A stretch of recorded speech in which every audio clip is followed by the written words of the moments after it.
뉴스인서 프라임 두 번째 코너입니다. 오늘 문화살롱 시간이죠. 권상희 문화평론가와 함께하겠습니다. 어서 오세요. 안녕하세요. 반갑습니다. 네, 안녕하세요. 와, 문화 연예 이슈 정말 이게 국내에서도 문화 연예 이슈가 많이 터지지만 외신에서도 한국 뉴스가 종종 나와요. 제가 가끔 이제 뉴욕 타임즈나 이런 거 이렇게 제목만 읽진 않고 제목만 이렇게 가끔 볼 때가 있는데 이 이슈들이 최근에도 뉴욕 타임즈인가에서도 다루고 하고 있더라고요. 그래서 오늘 좀 자세하게 여쭤볼게요. 네. 일단 K-팝 K-드라마, K-뷰티, K자 붙는 게 엄청 많죠. 나중에 네. 한시까지 쭉 이어오고 있는데 이 전 세계적으로 여전히 혹은 더 이제 확장적으로 주목을 받고 있는 그런 분위기인 것 같습니다. 지금 최신 2025년 기준 어떻습니까? 일단 뉴욕타임즈가 최근에 분석한 게 이제 한국 문화가 전성기를 맞고 있다 이렇게 분석하면서 네. 한국은 어떻게 문화 강국이 됐나 그리고 그 다음은 이런 제목의 기사를 썼는데요. 네. 한류의 인기 가라앉을 기미가 보이지 않는다는 거죠. 네. 화장품, 음식에 이르기까지 한국의 유무형 상품에 대한 인기가 상당히 뜨겁다고 진단을 하고 있습니다.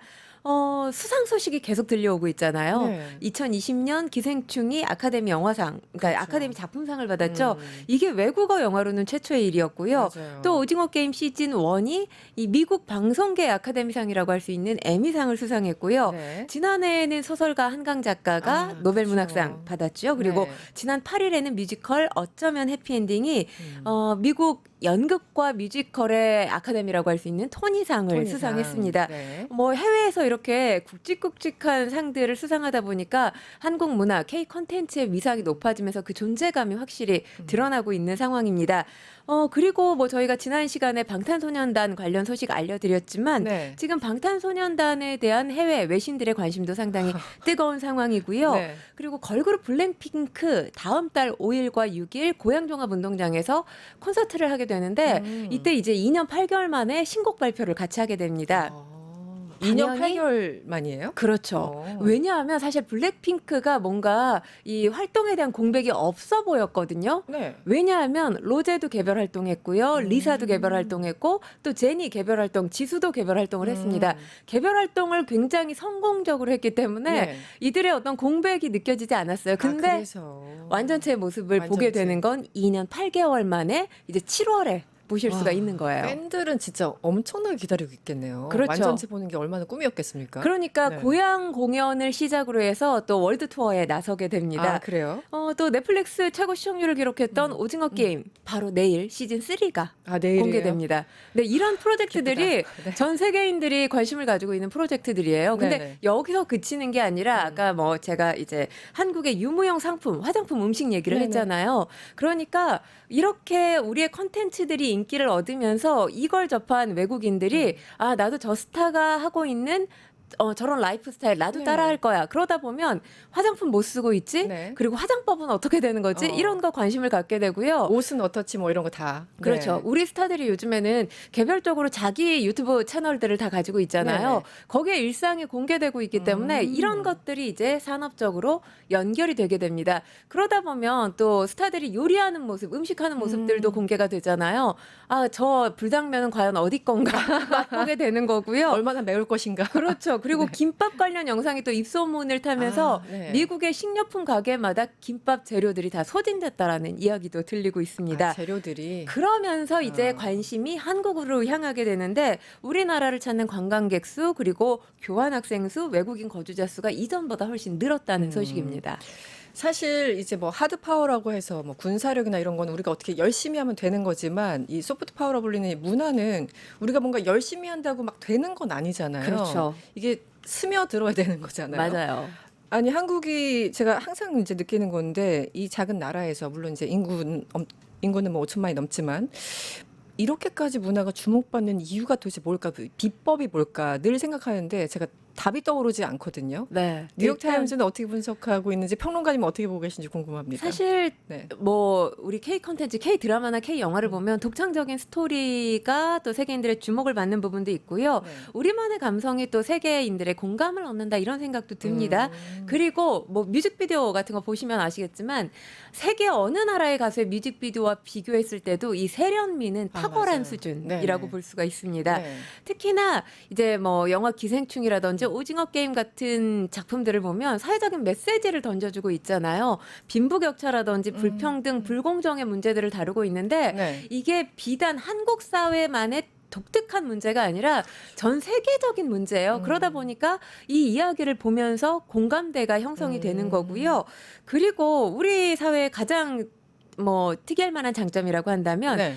뭐든지 이렇게 빠르게 정보 공유가 되고 있죠. 실시간 공유가 되고 있습니다. 네. 그리고 문화적으로 융복합 능력도 상당히 뛰어나요. 그러다 네. 보니까 우리 문화, 우리 컨텐츠를 알리는데 탁월한 국민들, 탁월한 대중이라는 생각이 들고요. 그리고 팬덤 형성도 굉장히 빨리 되고 있어요. 그러니까 그것도 요즘의 있겠네요. 경우는 과거와 달라진 게 과거에는 활동을 열심히 하고 나면 아, 나 저 스타 좋아해. 나 저 팬클럽에 가입할 거야. 네, 보통 네. 이렇게 되잖아요. 네. 근데 이제는 순서가 달라졌습니다. 왜냐하면 홍보 방식이 달라진 건데요. 유튜브 또는 SNS를 통해서 얼마든지 홍보가 가능하잖아요. 네. 데뷔 전부터 기획사들, 엔터사들이 이런 식의 홍보를 하면서 네. 이미 데뷔하기 이전에 팬덤이 만들어져 있어요. 그러니까 그 팬덤들의 주요 임무라든지 사명감이라는 건 스타 내가 키운다. 이런 생각을 가지고 임하게 됩니다. 그러니까 어느 나라의 어떤 가수의 팬덤 또 어느 나라의 스타의 팬덤보다 굉장히 그 응집력이라든가 결집력이 강하다고 볼 수 있고요. SNS 활용도가 상당히 높아요. 그러다 보니까 전 세계인들에게 주목받는 주목도가 높아지는 게 있고요. 또 오징어 게임 보시면 아시겠지만 다양한 게임들이 나오잖아요. 네. 우리가 어렸을 때 즐겼던 뭐 구슬치기라든지 이런 것들 지금 세대는 어렸을 때 즐기지 않았겠지만 제가 많이 했었어요. 네. 뭐 이제 40대를 넘어선 분들은 아 저거 나 어렸을 때 했는데 그러니까요. 이런 네. 게임들이 많이 나오잖아요. 네네. 그러니까 외국인들이 봤을 땐 한국의 독특한 놀이문화, 전통적인 문화라고 생각할 수 있어요. 이런 것들이 컨텐츠하고 결합이 되면서 네네. 또 다른 시너지가 만들어지지 않나 이렇게 생각을 하고 있습니다. 이 오징어 게임이 정말 가장 강력했는데 사실은 너무 강력한 걸 다큐 형식으로 만들면 부담스럽잖아요. 그렇죠. 근데 우리가 느끼고 있는 결핍이나 뭐 빈부격차, 양극화 이런 어두운 것들을 굉장히 그 비주얼로 굉장히 멋있게 끌어내고 또 우리처럼 이제 40대, 50대, 60대들은 아, 저 딱지치기 오징어 게임 내가 했던 건데 이런 감수성을 다 결합시키는 세대를 넘어서는 그런 영화들이 나와가지고 이게 전 세계적으로 울림이 있는 것 같고요. 또 하나는 이제 이 문화 얘기하면 항상 나오는 게 경제적 효과는 또 어떤가 이런 얘기를 안 할 수 없는데 그렇죠. 어떻습니까? 한국 경제 미치는 영향? 일단 2021년 기준 자료를 보면 네. 약 124억 5천만 달러. 그러니까 K 콘텐츠, K 무비, K 드라마, K 또 웹툰, K 팝 등이 있겠죠. K 콘텐츠에 124억 5천만 달러의 수출액을 기록했습니다. 이게 네. 우리 돈으로 환산을 하면 약 14조 3천억 원 규모입니다. 14조가 넘는군요. 그러니까 전통적인 수출 효자 품목이라고 한다면 가전제품들 얘기할 수가 그렇죠. 있잖아요. 이 수출품들을 훨씬 더 크게 뛰어넘는 규모다 이렇게 말씀드릴 수가 있고요. 네. 그리고 취업 유발 효과 뭐 3천여 명 이상에 달하는 취업 유발 효과가 발생한다. 이런 또 연구들이 있습니다. 네네. K컬처의 경제 유발 효과를 몇 년 전에 이제 30조 원에 이른다 이렇게 추정을 했거든요. 네. 그러니까 지금 시각으로 본다면 이 규모를 훨씬 더 능가하지 않을까 이렇게 예상이 됩니다. 그러니까 문화가 갖고 있는 특징을 보면 연결성 그리고 복합 소비 유도력을 네네. 가지고 있잖아요. 이 경제적 파급력 제가 말씀드린 언급해드린 수치를 훨씬 뛰어넘지 않을까 네. 이런 생각을 하는데요. 예를 들자면 뭐 네. 오징어 게임 얘기를 또 안 할 수가 안 없는 할 수 게 없어요. 오징어 게임의 세계적인 성공 이제 넷플릭스 시청 기록을 경신했죠. 근데 거기서 그치는 게 아니었습니다. 한국어 학습지가 증가했다고 해요. 한국어를 정말 많이 배우더라고요. 네, 우리말에 대한 네. 관심도가 상당히 네네. 높아졌어요. 그리고 뭐 외국산 라면이라든지, 그러니까 한국산 라면이죠. 한국산 라면이라든지 달고나가 전 세계 유통망을 뜨겁게 달구기도 했습니다. 네. 그리고 뭐 기생충을 보고 짜파구리에 관심을 갖고 짜파구리 한번 먹어보고 싶다 이렇게 생각했던 외국인들도 많았다고 하잖아요. 네. 그러면서 방한 관광 수요가 늘어났습니다. 실제로 한국관광공사 조사를 보면 2023년 우리나라를 방문한 외국인 관광객 약 70% 이상이 한류 콘텐츠를 통해서 한국에 관심을 갖게 됐다. 네. 이렇게 이야기를 하고 있습니다. 네. 그러니까 이 문화라는 것, K 콘텐츠라는 게 이 콘텐츠 소비에 그치는 게 아니라 음. 국내 경제 전반을 활성화시키는 도화선 역할을 하고 있다. 네. 이렇게 말씀드릴 수가 있겠습니다. 뭐 네. 관광객 유치 내수 진작 효과도 굉장히 크죠. 왜냐하면 예를 들어서 BTS 공연을 보러 한국에 온다라고 하면 공연만 보고 가는 게 아니잖아요. 아니죠. 숙박시설 이용을 해야 되고요. 그리고 명동 가서 내가 좋아하는 화장품도 하나 사야 됩니다. 그렇죠. 시간을 조금 더 길게 잡은 관광객, 그러니까 BTS 팬 같은 경우는 뭐 강남에 있는 유명 성형외과 방문할 수도 있겠죠. 그렇죠. 한옥마을에서 전통문화 체험도 할 수 있습니다. 네. 그러니까 이 뭐 구조를 본다면 이 문화를 간접효과. 접하면서 관광도 하게 되고 의료도 경험하게 되고 여러 가지 부분들 소비를 하게 됩니다.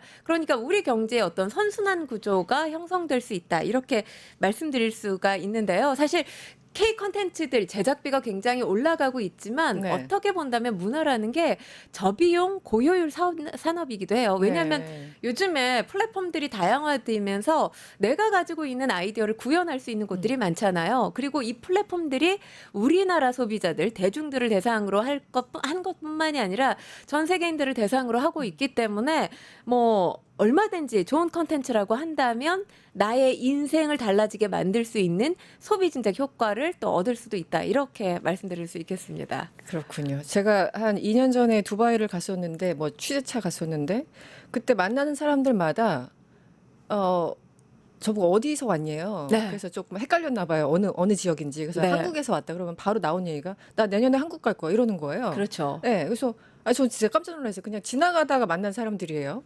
뭐 버스 정류장 이런 데서. 그래서 왜? 그랬더니 한강 가서 라면 먹을 거야.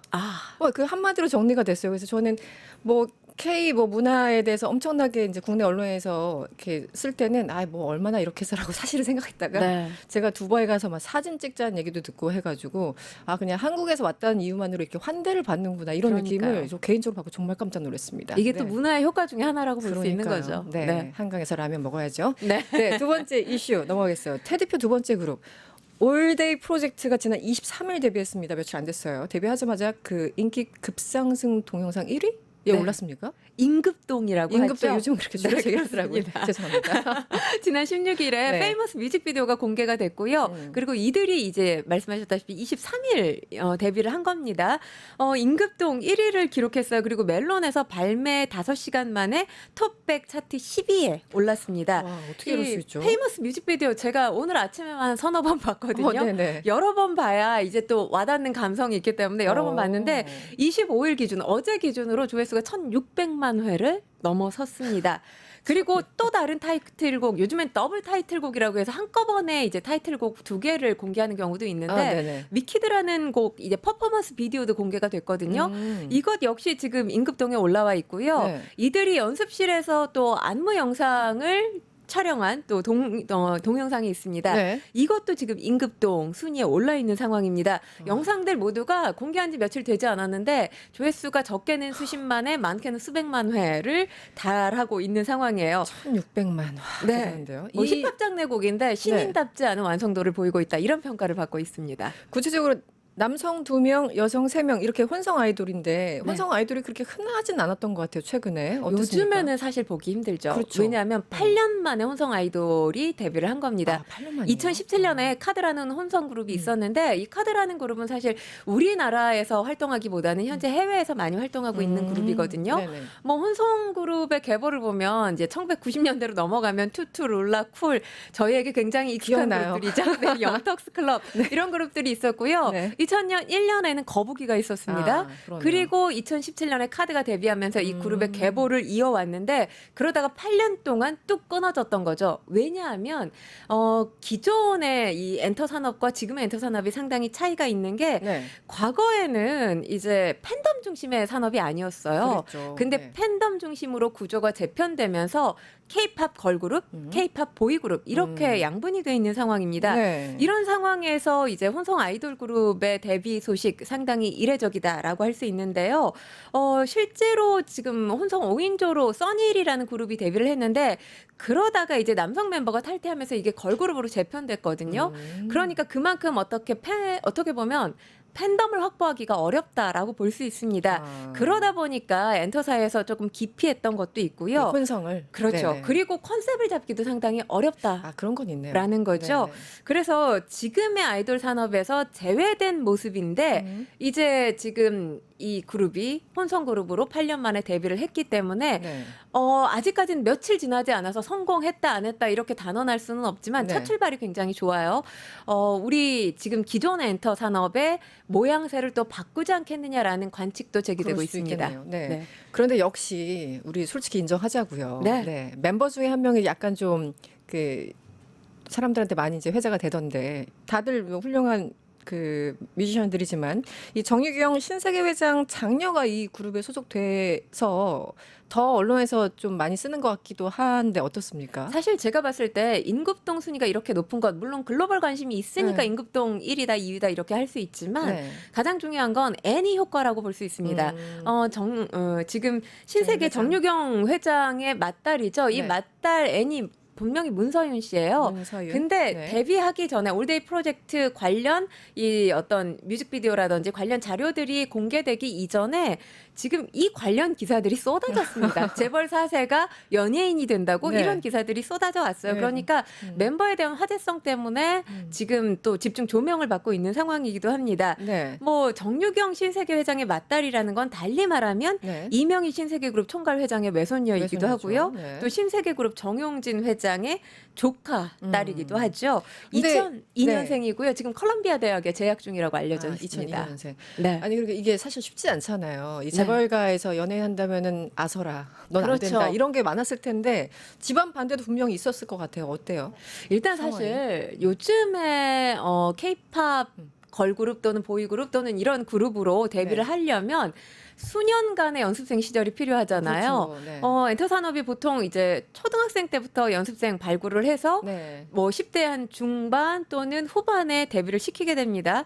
그리고 재벌가의 경우는 극도로 자녀 공개하는 걸 꺼리게 되죠. 그렇죠. 네. 그러니까 왠지 재벌가와 엔터 만나기 어렵다 이런 이제 선입견이 있는데 이걸 지금 틀을 깼다라는 분석이 나오고 있습니다. 네. 왜냐하면 이 관련 영상이 공개가 됐는데 지금 문서윤 씨, 애니 씨가 가족 반대가 상당히 심했다고 해요. 특히 엄마의 반대가 심했다고 그랬을 것 합니다. 같아요. 근데 네. 가수의 꿈은 이제 7살 때 2NE1과 빅뱅이 롤리팝을 같이 불렀는데 이 뮤직비디오를 보고 그때부터 가수 꿈을 꿨다고 해요. 근데 고등학생이 되면서 고등학교 네. 2, 3학년 때 반대가 극심했는데 이때 이제 엄마가 이런 제안을 했다고 해요. 대학에 가게 되면 나머지 반대하고 있는 가족들 설득을 해보겠다 이런 제안을 했다고 해요. 그때부터 정말 공부에 이제 눈에 불을 켜고 공부를 하기 시작했다고 합니다. K 엄마 맞네요. 네. 대학만 가면 네, 그렇습니다. 전체가. 근데 보면 지금 정 회장이 애니가 대학에 합격할 줄 전혀 몰랐다고 해요. 아, 그래요? 네, 가수가 안 될 거라고 생각을 하고 그래 너 대학 합격할지 모르니까 그러니까 합격 가능성을 낮게 봤기 때문에 그렇구나. 합격하게 되면 가수하도록 애써주겠다 이렇게 얘기를 했던 것 같습니다. 그러니까 공부를 그러니까 눈에 불을 켜고 공부를 진짜 했다라는 게 죽어라 했겠네요. 네. 본인 꿈이 그만큼 어떻게 보면 절박했다라는 네. 거죠. 근데 또 중요한 건 어떻게 네. 보면 재벌 출신 연예인에 대한 선입견들이 분명히 있잖아요. 있겠죠. 네. 뭐 굳이 그렇게 열심히 노력해서 돈 벌지 않아도 되고 저거 취미 활동 아니야? 취미 생활 아니야? 이렇게 보는 시각들이 분명히 있단 말이에요. 그래서 이런 시각들 때문에 대중의 신뢰를 얻기 힘들기 때문에 이것도 또한 애니가 넘어야 할 벽이 아닌가 이런 생각을 합니다. 네. 이 유명세라고 하죠. 이 그렇죠. 새가 세금 할 때 그 세자인데, 네. 어쨌든 이번에 처음 어떤 파죽지세로 나가는데 이 인기 계속 이어지기를 바라면서 다음 주제로 넘어가겠습니다. 아, BTS 슈가 씨가 저도 이 사진을 봤는데 세브란스 병원에 50억 원을 기부했습니까? 네, 사실 네. 처음에 보고 기사에 영 하나가 잘못 붙은 거 아닌가 이렇게 많은 분들이 50억 맞아? 5억 아니야? 막 이랬던 것 같아요. 네, 그렇게 생각을 했는데요. 자폐 스펙트럼 장애 아동과 청소년을 위한 치료센터 건립에 나선 겁니다. 최근에 착공식을 열었고요. 이 치료센터 9월에 완공 예정인데 이름을 이제 슈가의 본명이 민윤기잖아요. 네네. 민윤기 치료센터입니다. 합니다. 뭐 여기에 대해서 누리꾼들 대단하다, 기부도 월클답다 이런 반응들 보이고 있습니다. 소아정신과 전문의 천근아 교수하고 만남을 가지면서 자폐 스펙트럼 장애를 가지고 있는 네. 이 환자들에 대한 이야기를 듣게 됐다는 거죠. 10년 이상 중장기적인 치료 그리고 맞춤형 지원이 필요하다는 점을 알게 됐고요. 여기에 공감하면서 치료센터가 필요하겠구나, 내가 기부해야 되겠구나 이런 생각을 갖게 됐다고 합니다. 네.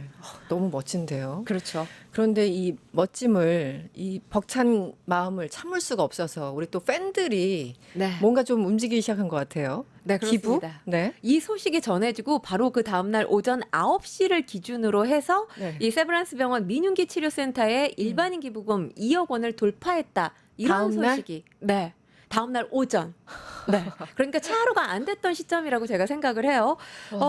이 네. 소식, 그러니까 착공식이 열렸다는 소식이 전해지면서 연세의료원 대외협력실에 이 BTS의 팬덤 아미뿐만 아니라 네네네. 일반인들도 기부 문의가 쇄도했다고 합니다. 그리고 자폐 스펙트럼 장애를 가지고 있는 아동을 위해서 자원봉사할 수 있는 방법이 없느냐 이런 문의도 계속되고 있다고 합니다. 그야말로 뭐 유명인이 보여주고 있는 사회적인 책임감, 선한 영향력이 어떤 것인지를 극명하게 보여주는 사례가 아닌가 싶습니다. 뭉클하네요. 네. 아니 근데 슈가 씨가 이 대체 공부하면서 틈틈이 그 봉사 활동을 했다고 하는데 맞습니까? 맞습니다. 네, 주말에는 사실 네. 사회복무 요원이 또 사회복무 요원으로서 활동하지 않고 쉬잖아요. 네네네. 그 시간들을 활용해서 자폐 스펙트럼 아이들을 직접 만나서 노래도 가르치고 또 기타 연주도 가르쳐 줬다고 합니다. 그런데 본인이 BTS 멤버 슈가야 이런 얘기 절대 안 했다고 해요. 그래서 아이들은 몰랐다고 합니다. 아 정말. 네, 부모들에게만 보조 치료자로 참여하고 있다는 사실을 알렸다고 해요. 그러니까 지금 이 소식을 접한 아이들 더 이제 감동하지 않을까 이런 생각이 드는데, 슈가가 과거에 문신하지 않는 이유를 이렇게 밝혔어요. 사회적으로 활동을 하고 싶은데 문신을 하게 되면 여기에 따른 선입견 때문에 사회적인 활동을 못 하게 될 것 같아서 문신을 하지 않는다라고 밝혔습니다. 네. 그러니까 어떻게 보면 이런 사회적으로 책임감을 갖고 행동하는 것에 대해서 얼마나 진정성을 가지고 있는지를 이 문신과 관련된 생각만 보더라도 알 수 있지 않나라는 또 생각이 듭니다. 아니 이 슈가 너무 멋진데요. 이게 그렇죠. 진짜 미담만 줄줄이 나오고 있어요. 너무 멋지다. 마지막으로 지금 시간이 다 돼서 이 BTS 멤버 우리 아까 이제 블랙핑크 완전체 얘기했는데 네. 지난번에도 한번 말씀 주셨지만 이제 완전체 활동 시기 연말쯤이라고 예상을 하셨던가요? 연말에서 빠르면 내년 빠르면. 상반기. 지금 업계에서 내다보고 있는 전망이 이런데 사실 하이브와 멤버들은 올해 완전체 활동을 희망한다 이렇게 지금 목소리를 내고 있습니다. 네. 뭐 완전체가 아니더라도 멤버 네. 개별 활동은 얼마든지 기대해 볼 수 있기 때문에 네. 개별 활동 정도는 하반기 가능하지 않을까 이렇게 생각됩니다. 알겠습니다. 지금까지 문화 연예 소식 권상희 문화평론가와 함께했습니다. 오늘 고맙습니다. 고맙습니다. 유튜브 구독하고 실시간 채팅과 댓글을 남기시면 매일매일 7,000TTCO를 드립니다. 참여 방법은 통통문 어플을 다운로드하고 회원가입과 로그인을 해주세요. 마이페이지에서 나의 회원 고유 번호를 복사해주세요. 유튜브 구독 후 실시간 채팅이나 댓글창에 고유 번호를 한 번만 입력하면 준비 끝! 지금 유튜브 채팅과 댓글 쓰기 참여하고 실천 TTCO 받아가세요.